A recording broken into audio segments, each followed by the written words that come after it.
السلام عليكم ورحمة الله وبركاته. إنا لله وإنا إليه راجعون. إن له ما أخذ وله ما أعطى وكل شيء عنده بأجل مسمى. رحمة الله عليها رحمة واسعة ويلهم أهلها بالصبر والسلوان. الله نحرسته ولا شيء حلبان الآمنه قبر هذا الله واسعيه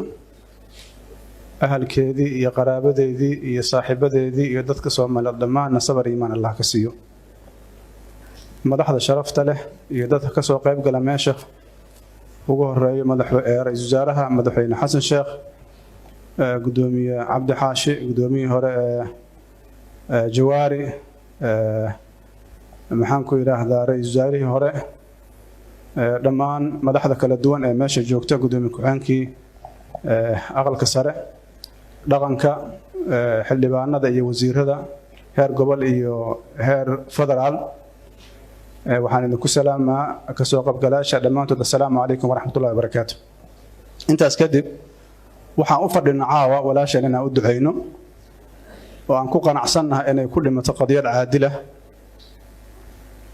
si geesinimo lana ugu dhimatay ilaahay subxaanahu wa tacaala ha u naxariisto. dadka macnaha leh ma jecla inay gogashooda ku dhintaan waxay jecel yihiin iyagoo xaq raadinaya inay goobta ku dhintaan dadkaasayna ka mid tahay Khalid bin Walid raxmatullaahi calayh geesiga aad maqasheen la isku waafaqsan yahay inuu ahaa ninka ugu hogaaminta xoogan xilliga nabiga sallallahu alayhi wasallam ee xil loo dhiibo marka uu dhimanayay wuxuu ku dhintay gurigiisa iyo gogashiisa wuxuuna galay 100 dagaal oo jihaad in ka badan marka waxa la yiri marka geeridiisa ay timid waa ooyay waxa la yiri maxaa la ooyis waxaan la ooyay inta dagaal jihaad aan galay iyo caawa meesha aan ku dhimanahay korkiisa meel farta la saaro oo aan ama seef ku dhicin ama aan gamuun ku dhicin kuma aalin marka horta marka la fiiriyo waa xanuun badanta oo walaasheena qaaliga ahaan weynay oo qadiyad caadiya u taagneed marna markaan fiirino ilaahay subxaanahu wa tacaala waa doortay wuxuuna u doortay inuu ku aqbalo shahaado allah u aqbalo shahaadada ayada iyo dadkii la socday waxaan wada ognahay dadka Soomaaliyeed muddadii dambaba dhibaatooyin lamida dhibaatadan ay ku jireen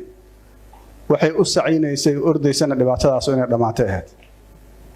marka waxaan la gudboon dariiqi ay martay inaan marno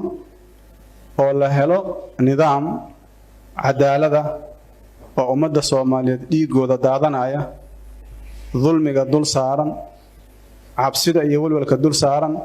ka qaada hadda caawa waa maqlaysay markii la hadlayo waxa la yiri amniga walwal ka jira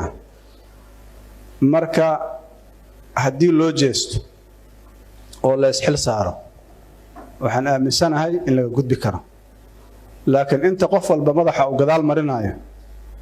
oo isleeyahay halagaaga hormaro waxaan sidaan ay u soconayaan ummad aan tala lahayn oo ku dhiiraneen inay nabadaada sugato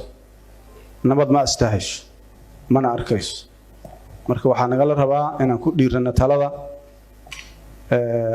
qalbigeena wanaajino mas'uuliyadda nasaarana aan gudano ilaahay subxaanahu wa tacaala aan noo fududeeyo waa tacziyo oo hadal badan kuma haboona laakiin runtii ma ahayn aniga dadka aad u bartay intii mucaaradnimadan ku bartay qof firfircoon geesi ah inta hadda ama laga sheegay ama aan ka aragnana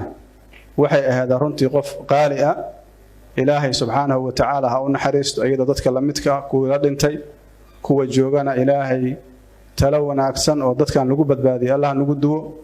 aad iyo aad u mahadsantii madaxweyne xasan sheekhna waa mahadsan yahay tacsiyada uu noo soo abaabulay asaga iyo ahladiina waa uga tacsiyeynaa iyo saaxibadii. Wassalaamu calaykum waraxmatullaahi wabarakaatuh.